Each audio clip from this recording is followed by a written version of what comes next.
Welcome to Suman TV. Vitamin D deficiency ఎక్కువగా చూస్తూ ఉన్నాము. దానికి కావాల్సినవన్నీ చేస్తూ ఉన్నాము. అయినా విటమిన్ డి సమస్యతో సఫర్ అవుతూనే ఉన్నాం. ఏం తప్పు చేస్తున్నారు? సో ఈ వీడియో డెఫినెట్ గా మీకు హెల్ప్ఫుల్ గా ఉంటుందండి. ఏం తప్పిదాలు చేస్తున్నారో డెఫినెట్ గా మీరైతే వీడియో ఎండింగ్ వరకు తెలుసుకోవచ్చు. ఇంకా ఎక్స్ట్రాగా ఏం చేస్తే మిగతా నొప్పులు కానీ, పెయిన్స్ కానీ, హెయిర్ లాస్ అలాంటివన్నీ కూడా జరగకుండా హ్యాపీగా రిలాక్స్ అవ్వచ్చు. కాబట్టి వీడియోని ఎండింగ్ వరకు వాచ్ చేసేయండి. మరి ఆ ఇన్ఫర్మేషన్ అంతా కూడా ఇవ్వడానికి రైట్ నౌ మనతో పాటు ఉన్నారు హోమియోపతి డాక్టర్ చేతన్ రాజ్ గారు. వారితో మాట్లాడదాం.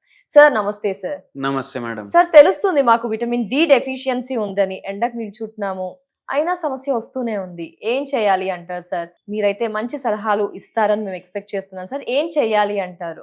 First of all vitamin D deficiency ఉన్నప్పుడు బాడీలో కాల్షియం డెఫిషియన్సీ అవుతుంది. దాంతో ఆస్టియోపీనియా అవుతుంది. ఆస్టియోపీనియా అంటే బొక్కలు ఎంత స్ట్రాంగ్ ఉండాలి అంత స్ట్రాంగ్ ఉండవు. నొప్పులు అందుకే వస్తున్నాయి సార్. నొప్పులు అందుకే వస్తున్నాయి. యంగ్ ఏజ్ లో కూడా చాలా మందికి స్టార్ట్ అవుతున్నాయి. మీరు చూడండి, ఇప్పుడు మోకాలు నొప్పి పెద్దవాళ్ళు చిన్నవాళ్ళు ఎవరికి ఉన్నా వాళ్ళకు 90% జనాల్లో డి డెఫిషియన్సీ ఉంటది. అవునా కదా? ఈ డి డెఫిషియన్సీ రావడానికి మెయిన్ కారణం ఏం తెలుసా మీకు?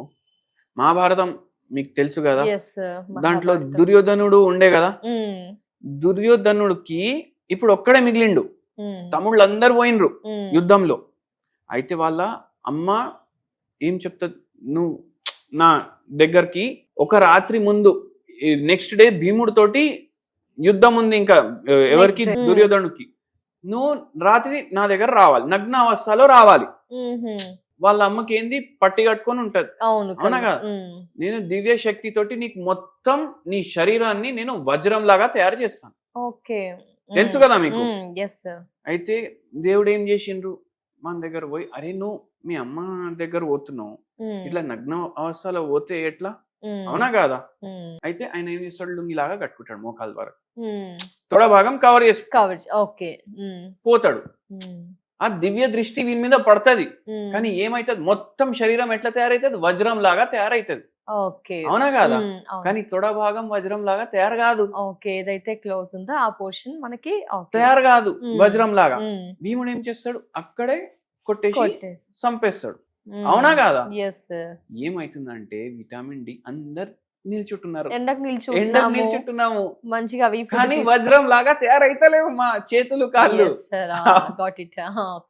ఎండ పడుతుంది, మనం ఏం చేస్తున్నాం, మనం బట్టలు వేసుకుంటామా, కార్లో పోతున్నాం. డాక్టర్ ఇప్పుడు ఒక పేషెంట్ ఏమంటున్నారు, 2.5 గంటలు నేను ఆఫీస్కి పోవడానికి అయితే రోజు, మళ్ళా 2.5 గంటలు అయితే రానికి, అయినా నా విటమిన్ డి 4 ఉంది అంటున్నాడు. మోకాలు నొప్పులు వచ్చేస్తున్నాయి. ఎట్లా పోతున్నారు? కార్లో ఫుల్ తగులుతుంది ఎండ స్క్రీన్ లో వస్తుంది, విండోకి వెళ్ళి వస్తుంది కదా. యూవీబీ రేస్ అని రేస్ ఉంటాయి, దీని మీద పడంగానే ఆ రేస్ విటమిన్ డి ప్రొడ్యూస్ చేస్తుంది మన బాడీ. కానీ ఏందంటే ఇప్పుడు ఆ రేస్ పడుతున్నాయి అనుకోండి, ఆ రేస్ పడితే డైరెక్ట్ పడాలి, గ్లాస్ లకి వెళ్ళి పాస్ అవుతుంది కదా, యూవీబీ రేస్ రిఫ్లెక్ట్ అవుతున్నాయి. అట్లా ఒక లేయర్ ని పాస్ అయ్యి వస్తుంది, అది దాని వల్ల ప్రొడ్యూస్ అయితలేదు. మళ్ళా ఇంకోటి ఫుల్ స్లీవ్ బట్టలు, మొత్తం సన్ స్క్రీన్, ఏడికి వెళ్ళి ప్రొడ్యూస్ అవుతుంది. సన్ స్క్రీన్ వల్ల విటమిన్ డి ప్రొడ్యూస్ అయితలేదు చాలా మందిలో. అందరు అరే నల్లగా అయిపోతున్నామని చెప్పి అందరం అప్లై చేస్తూ ఉంటాం సన్ స్క్రీన్, సో దాని వల్ల కూడా ప్రొడ్యూస్ అయ్యారు విటమిన్ డి డెఫిషియన్సీ అట్లా వస్తుంది. అవునా కదా? మళ్ళీ కాలుష్యం, ప్రదూషితం మొత్తం ఎన్వైరన్మెంట్ దాని వల్ల అవుతుంది. అందుకే అందరి బాడీస్ కి డెఫిషియన్సీ వస్తుంది.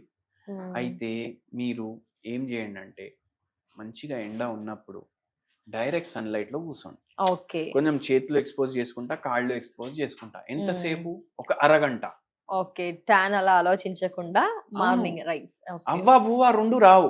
అవునా కాదా? అవును సార్, రెండు కావాలి అంటే ఇంకా ఏముండదు, ఇంకా మింగుతారు గోళీలు, దానికంటే ఇలా ఎండలో ఉండడం చాలా బెస్ట్. మళ్ళీ దానికి కూడా టాక్సిసిటీ ఉంటది, ఒకవేళ మీరు మాత్రలు మింగుతున్నారంటే అది కూడా చేయొద్దు. మళ్ళీ సరే మీరు ఇది చేస్తున్నారు అనుకోండి, అయినా కొందరికి విటమిన్ డి పెరగదు.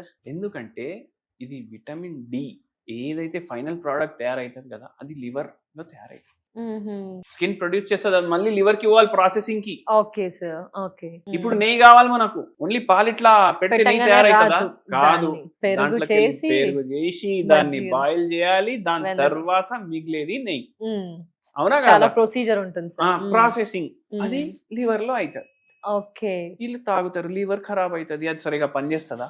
ఓకే. అవునా కదా? ఇది కూడా ఒక రీజన్. అయితే ఇన్ని ఉంటాయి. ఇప్పుడు అందరికి షౌక్ ఉంటది, ఇప్పుడు అందరికి ఏంది తాగకపోతే నేను అందరు నాకు దూరం చేస్తారు. దాంట్లో కొందరికి అలవాటు అయిపోతుంది, కొందరు దాని మీద మొత్తం మధుమేహంలో ఇది అయిపోతారు. అవునా కదా? లేని రోగాలు వస్తాయి, మోకాలు నొప్పులు, మెడ నొప్పి, నడుము నొప్పి, ఇవన్నీ వస్తున్నాయి. డి డెఫిషియన్సీ అయి ఆస్టియోఆర్థరైటిస్ అవుతుంది. ఒక క్లాసిక్ ఎగ్జాంపుల్ ఇది. 40-year-old కార్పొరేట్ ఎంప్లాయీ ఉండే. Okay sir. ఆయనకు డైలీ 1.5-2 గంటలు ట్రావెలింగ్, పోవడం 2 గంటలు, రావడం 2 గంటలు. మంచి ఉద్యోగం, మళ్ళా పదం కూడా మంచిది, కానీ ఏంది బండి నడిపేటిది కూడా లేదు, డ్రైవర్ ఉన్నాడు దానికి. కానీ మోకాలు నొప్పులు, ఆర్థరైటిస్, సివియర్ డీజనరేటివ్ చేంజెస్ అయినాయి. విటమిన్ డి చాలా తక్కువ ఉంది, మార్చుకోండి అనేసి అన్నారు.